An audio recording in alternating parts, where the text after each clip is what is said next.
Have you ever noticed how some people just cut through everything? One decision moves 10 things, nothing sticks to them, every move compounds into real results. And then there's the people who are constantly busy, constantly hustling, and somehow nothing builds into actual results. Steve Jobs had a way of making sure the second thing never happened to him. He called it signal versus noise. Kevin O'Leary worked for Steve Jobs in the early 90s, and he went on the Diary of a CEO podcast. And he said that Steve Jobs lived by one rule.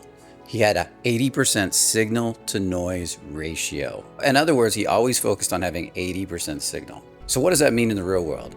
Well, that means that for the next 18 hours, Steve Jobs focused on the 3 to 5 things that moved the needle the most, that created the most results. He didn't do it for the next 24 hours. He didn't do it for the next week or the next year. It was the next 18 hours that he was awake. What are the 3 to 5 things that me and my team are going to do to move the needle forward? Now, at this time in 1997, Apple was about 90 days from bankruptcy when he took it back over, and Signal saved it. Leary would even say that Steve Jobs would email him at 2:30 in the morning and expected a response right away. He was constantly in Signal, constantly expected results, constantly demanded the best out of people. And this is what saved Apple. O'Leary also said that the only person with a greater signal to noise ratio is Elon Musk. He says Musk is somewhere around 100%. Now, if you think about it, Musk selling all his properties, sleeping on floors at work, just constantly waking up, being in Signal, being in the office, is most likely what's made him a trillionaire today. And when you think about it, that's powerful. But it also has a dark side. It has a flaw. You see, that dark side is that you can have a really good signal to noise ratio, but you can point it at the wrong thing. If you become all signal in one area, you can become the loneliest man in the world. I think that some reporter quoted Musk as being the loneliest man in the world. And we're going to come back to this. But first, let's talk about Steve Jobs. Steve Jobs created the iPhone, right? We could argue that the iPhone creates the most noise of anything, with all the TikTok, the Instagram, the distractions, the iPad too. Well, Steve Jobs was quoted in late 2010 as being someone who does not let his children use technology. And this is very interesting. In 2010, Jobs called a New York Times reporter named Nick Bilton to complain about something he had written. And at the end of the call, Bilton asked, "Your kids must love the iPad." Jobs said, "They haven't used it. We limit how much technology our kids use at home." And this is powerful when you think about it. Bilton later wrote he'd imagined that Jobs' household as basically a nerd's paradise. Walls of screens, iPads everywhere. The reality was family dinners at a long table, books and history, no devices every night. Walter Isaacson, authorized biographer, spent years with the family, confirmed it. The kids did not seem addicted to devices at all. See, in my observation, when you look at that, it's powerful. Here's a man who hated noise, constantly got rid of noise, didn't allow noise into his own family, but created a device that created the most noise in society, possibly. They say today that we get more information, noise, coming at us in a day than we used to get in a year. And imagine how much more peaceful life would be without all that noise. How much more focus we could have, or as Steve Jobs puts it, signal we could have in our life if we didn't have all this noise coming at us all day long. To me, this is kind of like a whiskey distiller. You're brewing whiskey, you're selling whiskey, and you know the power of what you're creating. And you know that it needs to be used responsibly and in limited doses. But at the same time, you make money off of it. And that's a powerful analogy when you think about it. Now, let me tell you about where I figured this out in my own life. It didn't come from Steve Jobs. I hadn't even heard the term signal versus noise at this time. I had a teacher, his name was Carl Wolf, and he was one of my main mentors. And Carl took me to the beach. He wanted to do what he calls an embodiment diagnostic. He showed me that the way you move your body, the way you carry your body, says a lot about the success you're going to have in your life. And he liked to put people on rollerblades or do different exercises, and he would film you and we'd break it down and we would look at the subtlest subcommunication coming off your body. So he sat me down to put on the rollerblades and he gave me all these pads to wear. And he laid the pads out in front of me and said, "Put them on." Well, I had rollerbladed already. I knew how to rollerblade from my childhood. I said, "I don't need the pads." And he's like, no, I want you to put them on. And he put the camera on me and started watching me. And now I could feel the pressure of this. And I was like, okay. And then I started looking at the pads. And since I'd never worn them before, they were kind of confusing. Does this go on the wrist? Does this go behind here? Does this go on my elbow or my knee?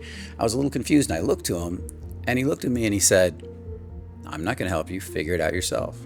And I sat there with these pads trying to figure it out for a few minutes, kind of looking around, lost. And then after, I don't know, it was 5-10 minutes, whatever time it took, I don't remember, I laid them all out and suddenly figured them out and put them on rather quickly. And at the time, I didn't think much of it. When we sat down to look at the video review, it was very telling and had one of the biggest impacts on my life. That moment right there had a massive impact. The reason was because Carl pointed out, look in the beginning. Look how confused you are. Look how you're looking to me for help. You're looking around to see if anybody else will help you. I bet you did this a lot in your childhood. I bet somebody would come over and help you all the time when you're trying to complete things. Yeah, my mother. I realized that very quickly. And then he said, now look right here. This is the moment you realize no help is coming, and look how fast you put on the pads. Look how you lay them all out, you figure out exactly where they go, you put them on instantly. And this is the thing that got me. He said to me, why don't you do that all the time? Just go right to that and skip the confusion part. And my mind was like, can I do that? Can I do that? That's signal. Everything else was noise. I was creating noise and distraction. It was the program I was taught to run as a child. So the next week at work was super telling. I sat down on Monday to go to work and I felt the noise come up. I had a project to do. It was right in front of me. I had my laptop in front of me. I remember the table I was sitting at. It was super clear. And I was about to go start researching for the project, pulling information for the project. And I realized I was about to create a ton of confusion. I was about to create a ton of options of things I could do. But then I asked myself, how could I get this done right now? Could I get this done efficiently? Can I stop letting perfect be the enemy of good enough? And I said, if I was to do this right now and get it done, how long would it take? And it literally took me maybe 15 minutes and I got the whole thing done and I moved on. There was this sense of pride that came over me and this sense of self-love that came out of that. But the interesting part was the act of becoming really efficient in that moment and skipping all the noise, looking up this, looking up that, trying to get it perfect, trying to make sure I had every detail right, was painful. Every part of my body while I was doing it was screaming to go do the noise, do the distraction, the stuff that's not going to create any real world results. It's not going to get a client. It's not going to make a sale. It's just stuff to keep me busy. And when I did the work that actually produced real results in that moment, something amazing happened. I experienced tons of pain, emotional pain. I didn't want to do it. You see, what I realized in that moment, that we as humans are programmed almost like instinctually to go after the noise. We build neural pathways that want to chase the noise. I wanted, if I was to regress myself back to my childhood, I wanted my mother to come over and save me. I wanted attention from my mother. I wanted to play a little bit of the victim before I did the project well. Well, that week, once I realized that and I stepped into that pain, I got more done in 1 week than I had in months probably. It was shocking to me how much more I got done. It was also shocking how emotionally painful it was at first, but pretty soon that became more and more of my new norm. So this question, this idea, this thing I was asking myself over and over again, this thing I learned by doing this video diagnostic made me more productive, but more productive towards what? That was the next question. That's what I began to realize. Well, in a little bit, we're going to go into that just having signal alone is not enough. You've got to go a level higher to really make the signal productive. And this, for a lot of people, is going to be life-changing. But before I do, I want to define signal a little bit more. Signal is the action available to you right now that, if you do it, actually moves your life forward. Not actively, not effort, not intention. Action that compounds and creates real consequences in the real world. Everything else, no matter how busy it makes you feel, is just noise. So the key word here is now. Now, picture now in capital letters and put it in your mind in capital letters. The now, the literal now. That's a very important piece. I can be in the future creating a website that I'll need in 2 to 3 months. I can be contemplating my logo that will help me brand my business, but I haven't even made a sale yet. None of those are in the now. None of those are creating real world consequences now if I don't have a business. You see, I had a mentor, his name was David Nagel. And David Nagel told me once that when I was creating my website, working on my logo, doing all the busy work to go to the next level of my business, he reminded me of this signal versus noise concept. He didn't call it signal, but he said, you don't have a business if you don't have a sale. Go out and make a sale. And he was right. I thought about it and I thought, as I'm about to build this next leg of my business and go bigger and bigger, I have no proof of concept. I haven't made a sale for this next leg of my business. And there's people out there I could be selling right now, or I could be creating a website, a logo, a marketing funnel. And I said, screw that. I'm going to go out and make a sale. And that was the first thing I did. Something that created real world consequences and real world responsibility versus planning for something in the future that hasn't happened yet. Yes, there was a time to create the website. There was a time to create the logo. But in this moment right here, right now, the business needed money. I needed money. Otherwise, I didn't have a business. So think about that word again, the now, in capital letters, right here, right now. That's where real results happen in the real world. You see, noise feels productive, but that's what makes it dangerous. You feel like you're doing something, you feel like you're going somewhere, you're constantly planning, you're constantly getting ready to execute, you're constantly thinking about the next thing, you're constantly saying, I'm going to go in this direction and changing your mind going in that direction, but nothing ever really happens. And Steve Jobs knew this, Elon Musk knew this, and it took me a lot of time to figure this out. If I had figured this out earlier, I would be much further along in my life. But I'm glad I finally did figure it out because a lot of people never really understand this concept at a deep level. Now, to really make Signal powerful, we got to understand this next piece. We're going to talk about your North Star. When you nail your North Star, when you begin to understand why you're doing what you're doing, it changes everything. And if you get this North Star wrong, you can become really successful, but really unhappy at the same time. And if we look at Steve Jobs' life, we look at Elon Musk's life, you might argue that they didn't have happy lives. They're just wealthy. Well, Steve Jobs passed away, right? And we could see, how angry he was, what an intense individual he was. And if we look at Elon Musk, I think there was a reporter that quoted him and said, didn't quote him, but she basically said he's the loneliest man in the world, richest and the loneliest. And that's not what I consider a really good life. The way I look at Signal is different. And we're going to define it in a way that serves your goals, that really helps you to create an amazing life of abundance. So to do that, we got to understand this North Star principle. Becoming a great martial artist is one North Star. Becoming a great fighter is another North Star. Being the best killing machine is another. They sound similar. They produce completely different trainings, though, and different results. Someone could spend 20 years mastering beautiful kicks, katas, get their black belt, get all their stripes on their belt, and then they get in the street with a really good, well-trained street fighter that's pressure tested, and they get torn apart in 30 seconds. They end up knocked out and on the floor. And to take this principle a little further, Miyamoto Musashi, the author of the Book of Five Rings, written in 1645, was undefeated in over 60 duels as a samurai. He was also in several war campaigns. And in his 60s, he wrote this book called The Book of Five Rings about strategy. And at a deeper level, when you read this book, you begin to understand the power of what Steve Jobs, Elon Musk, and what defining your North Star really is. He decided, when I was reading that book, he decided or determined that the best samurai was the best killing machine. And he got this really clear in his mind. The best samurai is the best killing machine. And he focused on becoming the best killing machine. He didn't focus on being the best samurai. He didn't focus on dressing perfectly, looking perfectly, amassing a fortune. All these things to him had nothing to do with being the best killing machine. He wanted to be the best samurai. So he didn't want to look the part of the best samurai. He wanted to be the best samurai.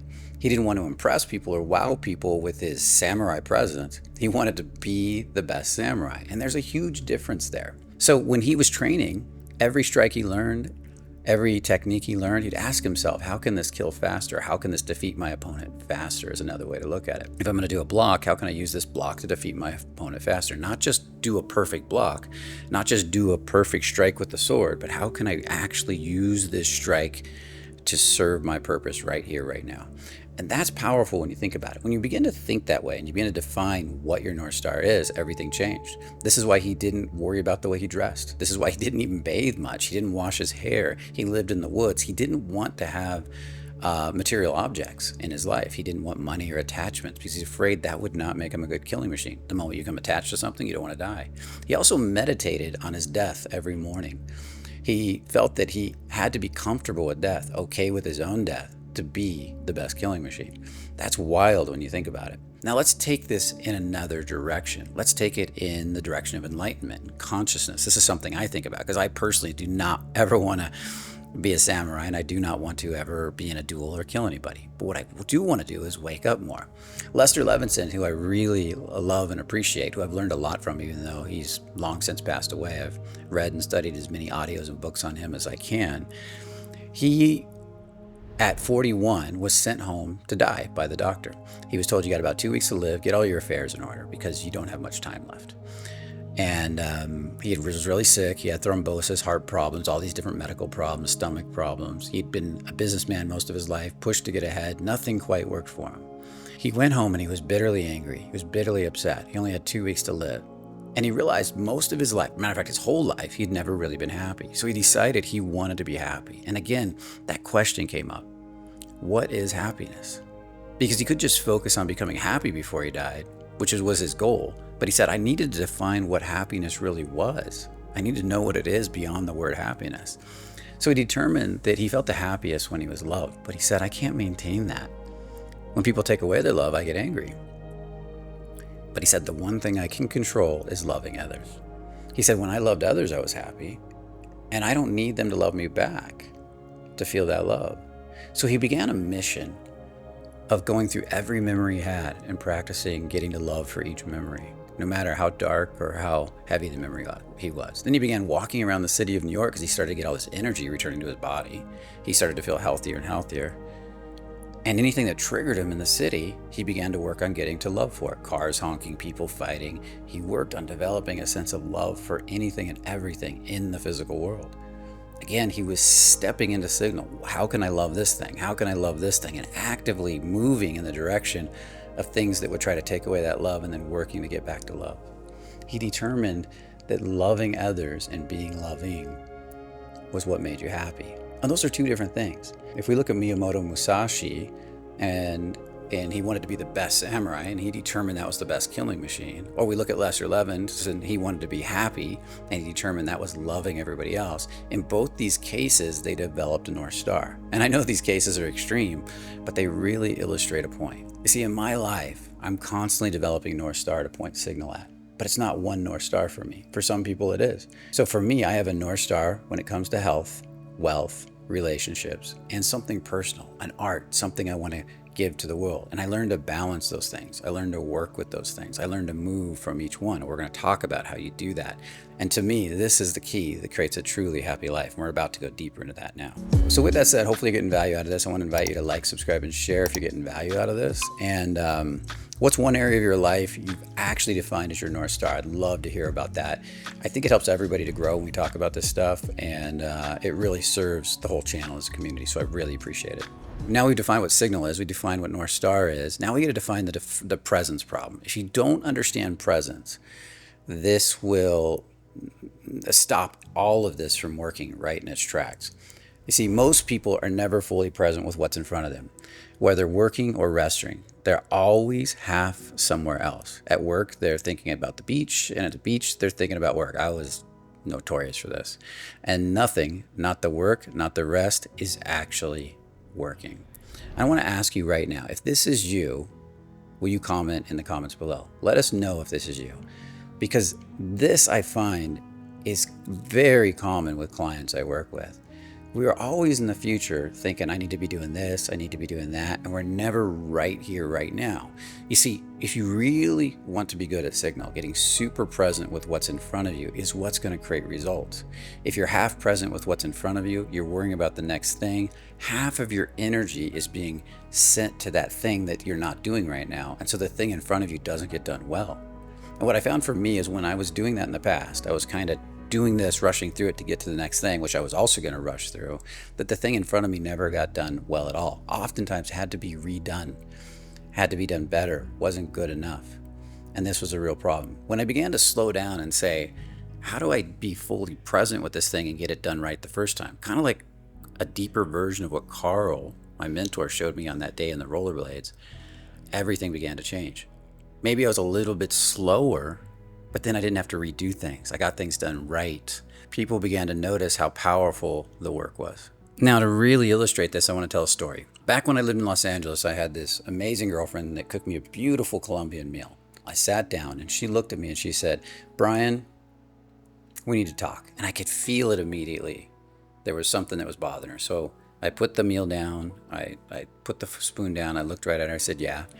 And she said, well, I've been thinking about it. And I don't think you really want to be with me. I think you just want me for my body or something like that. It was something similar to that. And I looked at her. I remember taking her in, and I got really present with her, and I really felt that moment. And she finally looked at me and goes, what? And I remember feeling that moment, and I said, I'm just taking you in for a minute. I really want to hear what you have to say. And inside, my male brain was doing all these calculations. Well, we went to the movie this week. We went to dinner. What do you mean I just want you for your body? Or I just want you for sex? I think that's what she actually said. That can't be right. And then it hit me. Oh, I haven't been present with her this week. When we were at dinner and the movies, I was half thinking about work. And when I'm at work, I'm kind of thinking about spending time with her. It hit me like a ton of bricks what I was doing because I took time to be present with what she was saying. So then I stood up and I walked over to her and I said, come here. And she said, what? And I picked her up in my arms, walked her through the living room, into the bedroom, threw her on the bed and jumped on the bed and started cuddling with her. I gave her what she needed, presence. You see, I realized that by being with her not present, she felt I didn't really care about her, that I just cared about being with her because she was a good-looking woman, or that I wanted to just have sex with her. But the truth is I did really care about her. I was just being an entrepreneur, stressing about my business. And when I turned that presence back on, she giggled, she laughed, and she never brought that up again. Now, the old me would have tried to convince her, would have argued with her, would have said, look at when I took you to dinner, look when I took you to the movies, and guess where that would have landed? That would have made things 10 times worse and would have created a problem that would have just continued on for weeks and months or who knows how long. Now, in just a few moments, I'm going to take you through an audit. It's going to help you figure out where your signal is leaking personally. And these audits can often help people make a big shift in their life and start to produce results very quickly. So make sure to stay tuned for that. Now let's talk about what Steve Jobs got wrong, because I think this is very important for your happiness. You only have so many hours of true signal per day. The question isn't just, am I focused? It's what am I pointing this at? Jobs pointed almost all of his time at what I consider personally to be a wrong thing. He might not have. And it worked. And it almost cost him his health, his relationships, and a large part of his inner life. Now think about Elon Musk. He is the richest man in the world, right? He's a trillionaire. And he sits alone in his little house working on his rocket. That's how I picture it. When I look at Musk, I just wonder if this guy ever stops, what would he feel inside if he stops all that pushing and that forcing? He's quoted as saying sometimes he just feels deeply lonely. And I understand that. That makes sense to me. You can become a billionaire and lose your entire family. You can build an empire and destroy your life and destroy your health. So the way I see it is their North Star was too narrow and it needed to be refined a bit. And this is where I see Jobs going wrong. And in my opinion, Elon Musk too. So here's the audit I want you to make. I want you to write down these 4 categories: work, health, relationships, and something personal just for you, your artistic expression. And for each one, I want you to define a North Star. What does winning actually look like in this section? And once you define what winning looks like, being, for example, happy, what does it take to get there? It's like, what is the mechanism that makes that North Star come into reality? If you want to be the best fighting machine, don't become the best martial artist. If you want to be a martial artist, and artist is the key word there, don't worry about being the best fighting machine, because there's nothing wrong with being an awesome martial artist. Matter of fact, it's a lot of fun. I used to love doing Taekwondo, all those high kicks and flying kicks, but I wouldn't probably use them in a real fight. So with that said, what does winning actually look like for you? So now you've got your North Star. You got the mechanism that gets you there. And then you have to define what is the signal each and every day that's going to move you in that direction. What each and every day are you going to do that's going to move you in the direction of that North Star of the thing you're working on in that moment, and stay fully present with it? That's powerful when you think about it. Also, as you take a look at those areas, ask yourself, what is noise? What is the noise I'm creating that's stopping me from doing that thing? If you're constantly looking at Instagram videos of people doing fitness like Ido Portal because you want to move your body, but you're not actually moving your body, you're just watching videos, maybe it's time to turn off the Instagram and say that Instagram is now noise. It's time to actually take action. And then you got to decide how much time you're going to put into each. Right now, at this point in my life, I have 2 major North Stars. One is to build this business that I'm building right now, the new YouTube channel, the new business, the new membership site, and to create raving fans, to really help change the world. And I'm building a team around me to do it. That is important to me. It's more than just about the money. It's about building and changing lives. It's about giving as much value as I can. The next thing I'm working on is my health. Most of my life, I've been somewhat healthy, but not super healthy. I had a lot of gut problems. I had a lot of autoimmune disorders. I've pretty much healed most of those, but now I want to go to the elite level of health. For me, my North Star in health is having ripped abs and muscles when I'm 80 years old, to be completely flexible and fluid. It's not healthy if I'm rigid. So fluidity, flexibility, functional health is my North Star. I want to be able to move in a way that conveys feeling and grace and ease. That's my North Star. So when I look at that, I'm looking at things like kettlebell workouts, a lot of myofascial work, realigning the whole body, getting more motion and feeling to express itself through the body. This is a major part of this North Star. And these are the two major areas of my life I'm working on right now. That's why I'm living in Colombia, because both of these can be facilitated from this building. It's the perfect place. And to really understand this more, I encourage you to watch my last video. It talks a lot about this. What soil are you saturated in? There'll be a link right here in the description. Now, with that said, I have one other person that really inspired me in this area, to really understood what it was to stay in signal, but in a healthier sort of way, and that's Marc Allen. He was the publisher of Eckhart Tolle's book, The Power of Now. He owns a company called New World Library. Marc Allen said when he first built his business, is I never want to do anything more than 30 hours a week. I can't imagine why I'd ever want to do that. And he wanted to become a businessman and built a successful business on 30 hours a week. His mind told him he couldn't do it. But he also wanted to meditate because he had been a Zen Buddhist monk. He wanted to spend time with his family and spend all day Sunday with his family. He wanted to always have a day for himself, which was Mondays, where he just spent his day contemplating and meditating and not be interrupted by his business. His mind thought that was impossible, but he decided to do it as an experiment. He said, and if it doesn't work, I'll just go back to being a meditator. I'll lead a simple life. Well, in the process of doing that and surrendering to this balanced lifestyle, he said it's like every day I just get up and push each one of these things I'm working on just a little bit, push it. Like he gets in the now and pushes this one, gets in the now, pushes that one, gets in the now and pushes that one. Everything moves forward. Now, the one thing I notice about him is he is ruthless with defending his time. On Sunday, he spends time with his family, his son and his wife. Nothing interrupts that. On Mondays, it's time for himself. He has a room apparently in his house. He would spend a lot of time. He doesn't have any internet. He doesn't have any Wi-Fi. He doesn't have email at his house. He has that all at work. And he says a lot of times he gets approached by people from work saying, we got this one problem we got to solve. And he says, I'd never solve it. I tell him to go away. I say, if it's a real problem, it'll still be there tomorrow. And most of the time, they've solved it by the next day. And he goes, I'm very ruthless about that time. Now, the next thing, when he does go into work, he says, I'm super efficient, super focused. I get everything done and I get out. I want to be in and out as quick as possible. I don't screw around. My mind stays super focused and I get the job done. He also happens to be a public speaker, a recording artist. And in my opinion, he has a beautiful life built on the principles of Eckhart Tolle's Power of Now. He lives in the now. And I don't think he's defined it consciously in the sense that we're talking about here, but he's got all these North Stars. And he's really good at signal because he understands the now. So, in closing, Steve Jobs built one of the greatest companies in human history, but he didn't build a complete life, did he? The signal was there, the ratio was there, but the North Star was actually too narrow in my opinion. But if you follow the principles I laid out in this video, I think you can use the same principles Steve built to become a billionaire, that Elon built to become a trillionaire, and build an absolutely amazing life for yourself. With that said, I want to invite you to check out the membership site, link in the description. If you want to work with me privately, there's also a link in the description. And make sure to check out my previous video that talks about the environment you're sitting in. It's the perfect complement to this video. There'll be a link somewhere around here. With that said, I'll see you in the next video. Have a beautiful day.